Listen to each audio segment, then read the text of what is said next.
అండి. Okay. Ma'am ఇంకొకటి చూస్తుంటాం గదా!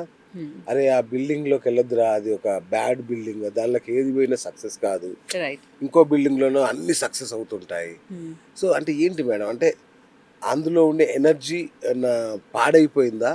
లేదంటే అక్కడుండే ఎనర్జీస్ మనకు బ్యాడ్‌నిస్తాయా? అసలు ఏం జరుగుతది? ఎందుకు ఇట్లాంటి ముద్ర పడతది కొన్ని బిల్డింగ్స్? బ్యాలెన్స్‌గా లేవండి. పడిపోవడం అవన్నీ కాదు. అంటే బ్యాలెన్స్ అక్కడ ఏ ఒక్క ఎనర్జీ బ్యాలెన్స్‌గా లేకపోయినా, ఆ ఓకే. ఎనర్జీ బ్యాలెన్స్ అవ్వకపోవడం వల్ల దాని పరిష్కారాలు మనకు కనబడుతుంది. ఓకే. అంటే ఇప్పుడు ఆ ఇంట్లో ఉండే వాళ్ళ ఎమోషన్స్ ఏదైతే ఉంటాయో పాతగా ఆ! ఉండి అక్కడ వెళ్ళిపోయిన వాళ్ళ ఎమోషన్స్ మనకు అంటుకుంటాయా? డెఫినెట్‌గా. మనం అని ప్రతి మాట చేసి ప్రతి పని ఆ! మన సరౌండింగ్స్‌లో ఎనర్జీ రూపంలో ట్రాప్ అయ్యి ఉంటుంది. ఓహ్! సో, మనం ఏదైనా ఇంట్లో చూడండి ఏదైనా ఇంట్లో ప్రతిరోజు గొడవలవుతున్నాయనుకోండి, అవును. ఆ నెగెటివ్ ఎనర్జీ శుభ్రంగా ఇంట్లో అది పట్టేసుంటుంది. అచ్చచ్చచ్చా! So, okay. నెక్స్ట్ ఎవరొచ్చినా వాళ్ళకేదో తేడాగా ఉంది, నచ్చటం లేదు, ఎనర్జీస్ అవును. ఏమిటో అవును. చిరాకు కలుగుతోంది, ఎందుకు కోపం వస్తోంది ప్రతి మాటకి, ఎందుకు ఎవరితోనైనా పోట్లాడాలనిపిస్తోంది. ఆ! ఆ! ఆ రకమైన ఫీలింగొస్తుందండి. సో, ఆ సో, పాత ఎమోషనల్ హిస్టరీ మన మీద డెఫినెట్‌గా. ఓహ్ మై అది గాడ్! సైంటిఫిక్ రిసర్చ్ కూడా చాలా అయ్యాయి ఈ విషయంలో. ఆ! ప్రతి మన మంచైనా, చెడైనా మన ఫీలింగ్స్ మన ఇంట్లో ట్రాప్ అయ్యి ఉంటుంది. ఆ! సో, అలాంటప్పుడు మనం అందుకోసమే అంటారు కదా! ఇంట్లో హోమాలు చెయ్యాలి, పూజలు చెయ్యాలి. పూజలు, హోమాలు చేస్తే అట్‌లీస్ట్ కొంచెమైనా ఎయిర్ ప్యూరిఫై అవుతుంది. ఓకే.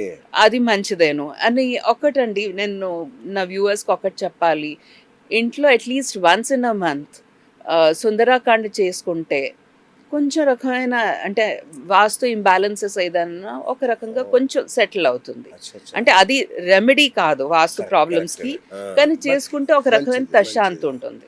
ఇంకొకటి మ్యామ్. హ్మ్. ఒకటే అపార్ట్‌మెంట్, హ్మ్. ఒకటే సింగిల్ ప్లాన్. హ్మ్. ఒకే ఫ్లోర్‌లో ఇద్దరుంటారు. ఏ, బి ఉంటారనుకోండి. ఓకే. సో, ఏనేమో కోటీశ్వరుడయిపోతాడు. ఆ! బి ఏమో దివాలా తీస్తాడు. ఒకే అపార్ట్‌మెంటు, ఒకే ఫ్లోరు, ఆ! సేమ్ ప్లాన్ అంతా. రైట్. ఒకరేమో అట్లా సక్సెస్ అవుతారు. ఒకరేమో ఫెయిల్ అవుతారు. ఏంటి ప్రాబ్లమ్? వాస్తు ఒక రకంగా అండి. హ్మ్. రెండోది మన ఇంటర్నల్ ఎనర్జీస్ ఏమిటి? మన ప్లానెటరీ పొజిషన్ ఏమిటి? సపోజ్ మీరు చెప్పారు కదా! ఇప్పుడు ఏ హ్మ్. And B. ఏకి బుధుడు చాలా స్ట్రాంగ్‌గా ఉన్నాడు. ఓకే. బికి అంత స్ట్రాంగ్‌గా లేడు. అవును. ఇద్దరికీ నార్త్ టాయిలెట్ ఉన్న ఇల్లొచ్చింది. హ్మ్. ఏకి బుధుడు స్ట్రాంగ్‌గా ఉండడం వల్ల నార్త్‌లో టాయిలెట్ వచ్చినా వాళ్ళకి ఆపర్చునిటీస్ ఇంకా వస్తాయి. బికి స్ట్రాంగ్‌గా లేకపోవడం వల్ల నార్త్ టాయిలెట్ కూడా ఉండడం వల్ల ఆపర్చునిటీస్ రావు. ఉద్యోగంలో అదేంటి? ప్రాబ్లమ్స్ ఒస్తాయి. ఎందుకంటే బుధుడు మనకి opportunities north direction ruled okay. By Mercury hmm. Hmm. బుధుడు. దాని నుంచి మనకి ఆపర్చునిటీస్ ఒస్తాయి. దాని నుంచి మనకి ఫైనాన్స్ ఒస్తుంది. హ్మ్. సో, దాంట్లోనే కానీ కమోడ్ ఉన్నదనుకోండి. కమోడ్ ఏం చేస్తుంది? డ్రైన్ చేస్తుంది అవును. ఎనర్జీస్‌ని. మన ఆపర్చునిటీస్ అంతా డ్రైన్ అయిపోతుంది. నా బుధుడు స్ట్రాంగ్‌గా ఉండడం వల్ల ఈ వాస్తు దోషం కొంచెం వరకు కవర్ అవుతుంది. ఓహ్! అంటే అంటే రీసెంట్‌గా చాలా అతను సక్సెస్‌ఫుల్ బిజినెస్ పర్సన్ అండి. వాళ్ళ ఇంటికి వెళ్ళాం. South entrance. సౌత్ ఎంట్రన్స్ చెడు కాదు. హ్మ్. దాంట్లో ఎంట్రీ పాయింట్స్ సౌత్ ఉంటాయి. బిజినెస్‌కి అంటుంటారు గదా! మామూలుగా. ఆ! సౌత్ మనకి నేమ్ అండ్ ఫేమ్ ఇస్తుంది. హ్మ్. సౌత్ వల్ల మనకి ఫైనాన్స్ బావుంటుంది. కానీ ఏ ఎంట్రీ పాయింట్‌లో ఉందో అది చాలా ఇంపార్టెంట్ అండి. అచ్చచ్చ! మళ్ళీ సౌత్‌లో గూడా. సౌత్‌లో 2 హ్మ్. ఎంట్రీ పాయింట్సే మంచిది. ఓకే. S3 అండ్ S4 అంటాం. ఓకే. తక్కినవి అంత మంచివి కావు అది. హ్మ్. సో, ఇతను ఎంట్రన్స్ S3, S4లో ఉంది. కానీ గేట్ కలర్ ఏమో గ్రే కలర్. అచ్చా! Grey water colour. South fire zone. అని నేను అనుకున్నాను ఏంటి ఇతనికి గేట్ కలర్ గ్రే కదా! ఎలాగ ఇంత డబ్బు గణించాడు అనుకున్నా. ఆ! దెన్ ఇంట్లో వెళ్తేను వాళ్ళది అంటే ఇంట్లో అంటే ఎంట్రన్స్ నుంచే ఒక మార్బుల్ ఉంది వేసుంది. Granite sorry. ఆ! గ్రానైట్ వేసుంది. గ్రానైట్ అంతా బ్లాక్ కలర్ గ్రానైట్. అరే! South fire zone, black colour granite, grey colour gate. ఇతను ఇంత డబ్బు ఆ! ఎలా గణించాడా అనిపించింది. ఆ! దాని తర్వాత డిస్కషన్‌లో అన్నీను అతనితో మాట్లాడుతుంటే అతనన్నాడు, "నాలో చాలా పొటెన్షియల్ ఉందండి. చాలా డబ్బు గణించే ఇదుంది. కానీ నేను ఎంత అనుకున్నానో అంత గణించలేకపోతున్నాను" అని. ఓకే. ఓకే. నేనన్నాను ఓకే. మీకు ఎందుకలా అంటే గణించలేకపోతున్నారు మీరనుకుంటున్నారు అంటే, నాకెందుకో అండి నాకు సిచ్యువేషన్ అంత ఫేవర్ చేయటం లేదు. నేను అనుకున్నంత నేను గణించలేకపోతున్నాను. కానీ నాలో కేపబిలిటీస్ ఉన్నాయి. నేను చేయగలను చేయాలంటే కానీ చేయలేకపోతున్నాను ఆ! అని. ఓకే. సరే అతని జాతకం చూస్తే అతను మార్స్ చాలా స్ట్రాంగ్‌గా ఉన్నాడు. Mars south okay. అంటే డైరెక్షన్‌కి చాలా స్ట్రాంగ్‌గా ఉన్నాడు.